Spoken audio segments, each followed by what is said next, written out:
আসসালামু আলাইকুম। সবাই কেমন আছেন? আশা করি অনেক ভালো আছেন।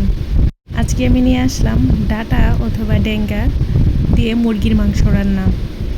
আর এই ডেঙ্গাটা কিন্তু আমাদের এলাকায় এই বর্ষাকালে বাড়িতেই লাগানো হয়। বাড়ির উঠানে লাগানোর কারণে এটাতে কোনো সার বা কোনো বিষ দেওয়া হয় না, তাই এটার স্বাদ একটু বেশিই থাকে। তাই এরকম ডাটা দিয়ে মুরগি অথবা গরু যেই মাংসই রান্না করেন না কেন খেতে কিন্তু অসাধারণ। এখানে আমি নিয়েছি মোটা মোটা ডাটাটা। মোটা ডাটার উপরের যে শক্ত আবরণ থাকে ওইটা ছিলে ফেলে দিয়ে ছোট ছোট টুকরো করে নিয়েছি। এটাকে আমি একটু সিদ্ধ করে নেব, তাই অল্প একটু পানি দিয়ে দিতেছি আর দিয়ে দিব হলুদ। পানি আর হলুদ দিয়ে 3-4 মিনিট সিদ্ধ করে নেব। এটা কিন্তু সিদ্ধ না করেও রান্না করা যায়। আমার মনে হয়েছে আমি একটু সিদ্ধ করে নিই, তাই সিদ্ধ করে নিতেছি।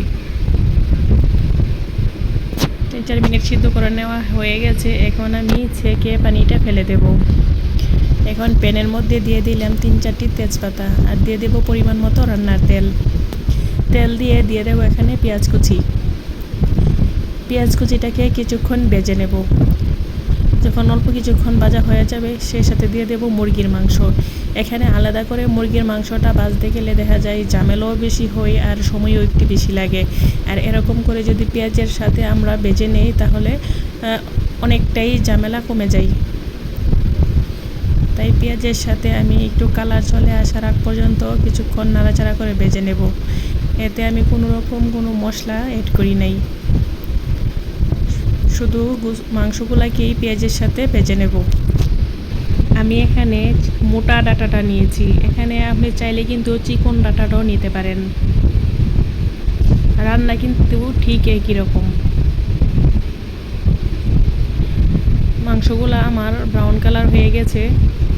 এখন দিয়ে দেব আদা রসুন বাটা। 1 চা চামচ দিয়েছি আদা বাটা, 1 চা চামচ দিয়ে দিয়েছি রসুন বাটা, দিয়ে আরও কিছুক্ষণ ভেজে নিলাম। তারপর দিয়ে দেব হলুদ গুঁড়া। এখানে উঁচু 1 চা চামচ দিয়েছি হলুদ গুঁড়া, 2 চা চামচ দিয়েছি মরিচ।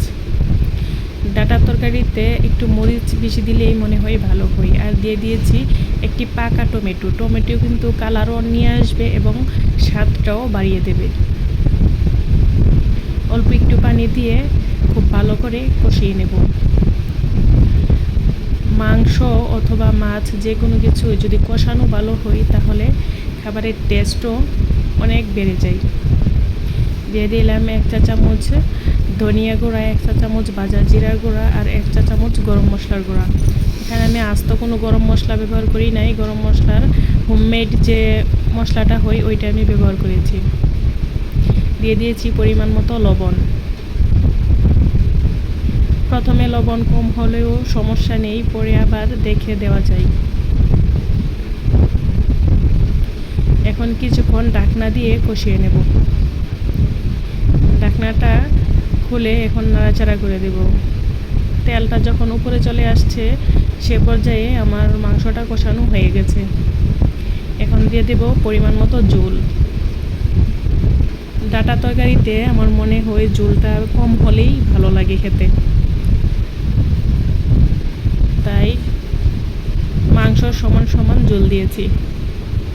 এখন আরও 7-8 মিনিট রান্না করার পরে যখন গ্রেভিটা আঠালো হয়ে যাবে সে পর্যায়ে বুঝতে হবে রান্নাটা হয়ে গেছে। দেখুন দেখিয়ে দিতেছি, মাশাআল্লাহ সব কিছু কিন্তু আমার একদম পারফেক্ট হয়েছে।